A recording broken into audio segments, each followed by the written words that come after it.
রাজধানীর আগারগাঁওয়ে পুরাতন বাণিজ্য মেলার মাঠে আয়োজন করা হয়েছে ঈদ জামাতের।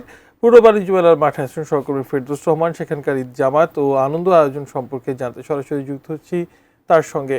ফেরদৌস, আপনি জানাচ্ছিলেন যে কিছুক্ষণের মধ্যেই ঈদ জামাত অনুষ্ঠিত হবে এই পুরাতন বাণিজ্য মেলার মাঠের এখানে, এবং এরপর একটি আনন্দ শোভাযাত্রা বা র্যালিরও আয়োজন রয়েছে। সার্বিকভাবে এই মুহূর্তে কি অবস্থা সেখানে?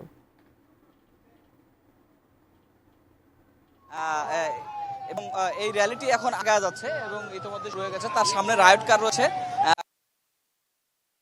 পুরনো ঢাকার এই সুলতানি আমলে যে 400 বছরের ঐতিহ্য ছিল, সেই ঐতিহ্যবাহী যারা যুক্ত হয়েছিলেন তারা এই র্যালিতে অংশ নিয়েছেন এবং এই র্যালিটি এখন ধীরে ধীরে চীনমৈত্রী সম্মেলন কেন্দ্র হয়ে এটি এগিয়ে যেতে শুরু করেছে।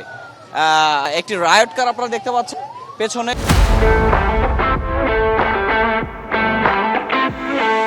ঘোড়সওয়ার, অর্থাৎ পুরানো ঢাকা যে 400 বছরের ঐতিহ্য রয়েছে সেই ঐতিহ্যবাহী যে র্যালি, সেই র্যালিটি কিন্তু ইতিমধ্যেই শুরু হয়ে গেছে এবং এখানে অংশ নিয়েছেন অন্তর্বর্তী সরকারের মাননীয় উপদেষ্টা আসিফ মোহাম্মদ সজীব ভূঁইয়া, যুব এবং ক্রীড়া উপদেষ্টা, যদিও আনুষ্ঠানিকভাবে কথা বলেননি। এবং আপনি জানেন যে পুরানো ঢাকার এই সুলতানি আমলে যে 400 বছরের ঐতিহ্য ছিল সেই ঐতিহ্য র্যালির আয়োজন করা হয়েছে ঢাকা উত্তর সিটি কর্পোরেশন। এর আগে আগারগাঁয়ের বাণিজ্য মেলার মাঠ, সেখানে ঈদের জামাত অনুষ্ঠিত হয়েছে।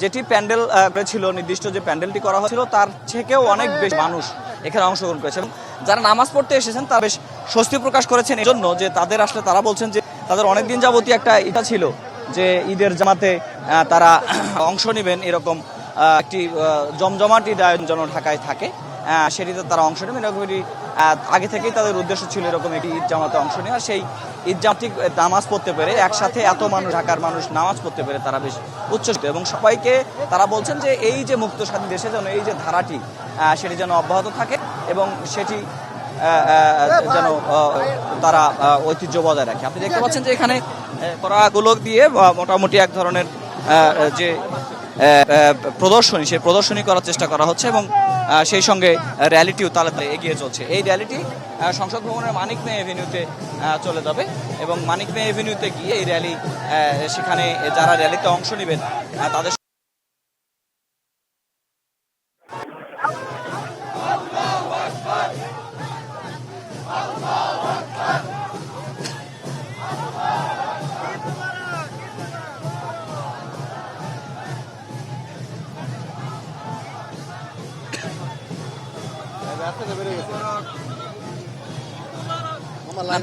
বের